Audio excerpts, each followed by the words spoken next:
Hello everyone, আজকে আমি তোমাদের সাথে যে জিনিসটা শেয়ার করছি সেটা বেসিক্যালি একটা ধূপকাঠি স্ট্যান্ড হিসাবে বানানোর চেষ্টা করছি। এটা একটা অ্যানিমেশন ক্যারেক্টার। তোমরা যদি এর নাম জেনে থাকো তাহলে কমেন্ট বক্সে নিশ্চয়ই আমাকে কমেন্ট করে জানাবে। এই ক্যারেক্টারের হাতে যে ছাতাটা রয়েছে আর কি, যেটা আমি বানিয়েছিলাম, তো সেইটাই আমি এখানে ধূপকাঠি হিসেবে রাখার জন্য করেছি।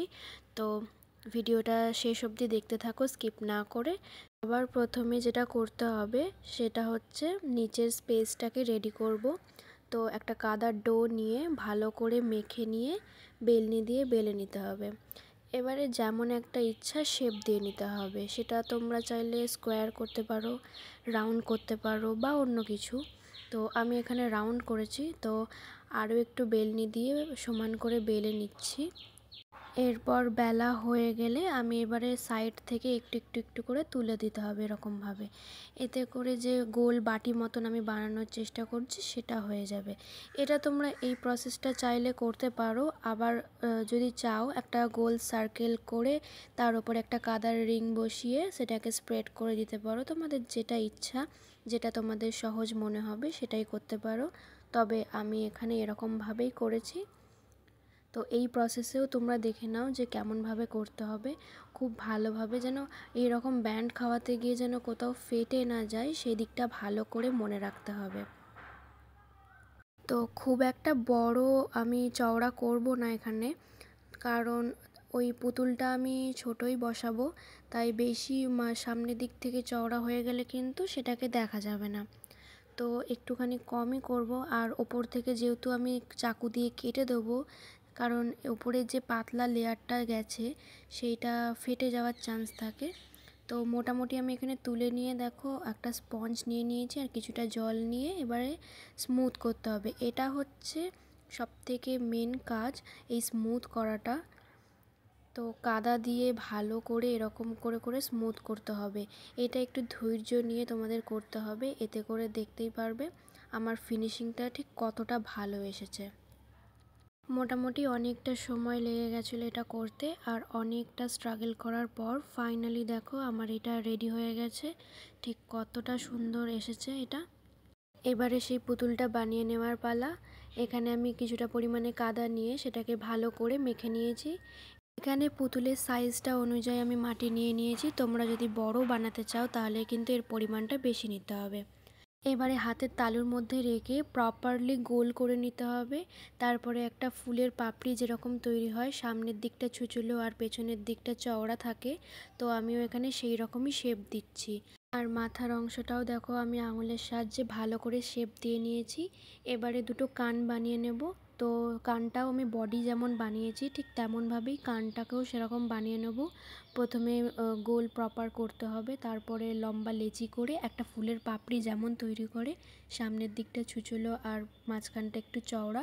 তো এখানে হচ্ছে সামনে আর পেছনে দুদিকটাই তোমাদের ছুঁচলো রাখতে হবে, মাঝখানটা একটু চওড়া রাখতে হবে। তো আমার এখানে কান রেডি হয়ে গেছে। আমি প্রথমটা যেভাবে তোমাদেরকে দেখিয়েছি সেকেন্ডটাও আমি ঠিক তেমনভাবেই বানিয়ে নিয়েছি। এবারে এখানে কানটাকে বসিয়ে দেখে নিচ্ছি যে আমার কানটা প্রপার বসছে কিনা। তো দেখো কেটে নিয়েছি বলে কিন্তু আমার কানটা একদম প্রপারলি বসে গেছে। এবার টুলসের সাহায্যে একটুখানি স্প্রেড করে দিতে হবে, যাতে করে এটার সাথে একদম অ্যাটাচ হয়ে যায়, কোনো রকম যেন খুলে না পড়ে যায়। এবারে আঙুলের সাহায্যে একটুখানি মাঝখানটা তুবড়ে দিয়েছি, কারণ ওখান থেকে পেট শুরু হবে। তো একটা প্রপার মার্ক করা থাকলে একটু সুবিধা হয়। তো সেই জন্য আমি এখানে মার্ক করে নিয়েছিলাম। এবারে দুটো হাত দুদিকে বসিয়ে নিয়েছি। এবারে পেটটাকে বসিয়ে নেব। তো প্রথমে একটা প্রপার সার্কেল করে নিয়েছি, তারপরে চার সাইডটাকে কেটে নিয়ে আমি এখানে স্প্রেড করে দিচ্ছি আঙুলের সাহায্যে। এতে করে পাতলা হয়ে যাবে আর আমার খুব সহজেই বসে যাবে এটা। এখানে পেটটা বসিয়ে দেওয়ার পরে এই পর্যায়ে আমাদের মোটামুটি কমপ্লিট হয়ে এসেছে। তো এবারে আবারও কিছুটা কাদা নিয়ে আমি এখানে স্মুথ করে দিচ্ছি। তো এই জিনিসটা মাথায় রাখতে হবে যে জিনিসটা যাই বানাও, এখানে কিন্তু স্মুথনিংটা না আসলে কিন্তু এবড়ো খেবড়ো থাকবে। মোটামুটি এতটুকু তৈরি করতে আমার বিকেল থেকে সন্ধে হয়ে গেছিলো।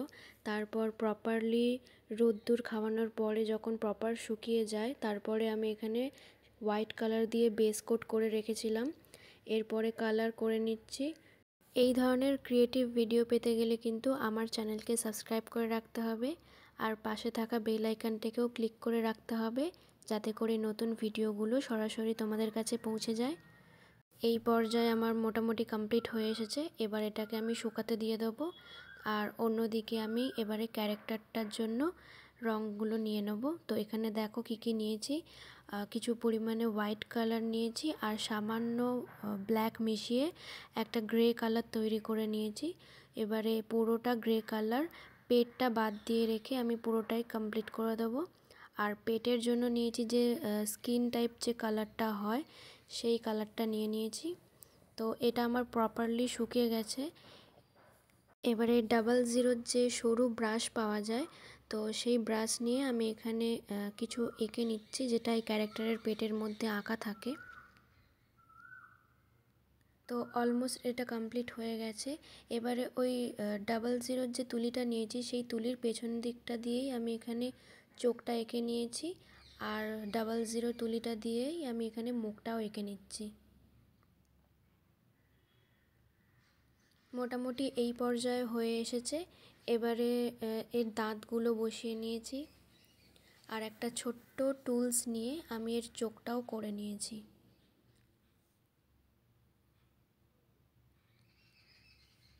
তো দেখো ফাইনালি আমার কিন্তু এই ক্যারেক্টারটা রেডি হয়ে গেছে আর কতটা সুন্দর লাগছে। এই ক্যারেক্টারটা বানিয়ে আমি ভীষণভাবে স্যাটিসফাই হয়েছি। এবারে হাতে ধরে রাখার জন্য একটা ছাতা আমি বানিয়ে নিচ্ছি, কারণ সব সময় তো আর ধূপকাঠি দিয়ে বসিয়ে রাখা যায় না। তো যতক্ষণ ধূপকাঠি থাকবে ততক্ষণ এটা সরিয়ে নেব, আর যখন থাকবে না তখন আমি এই ছাতাটাই ওর হাতে ধরিয়ে বসিয়ে রাখবো। এতে করে জিনিসটা সৌন্দর্য থাকবে। তো ফাইনাল রেজাল্ট হচ্ছে এইটা।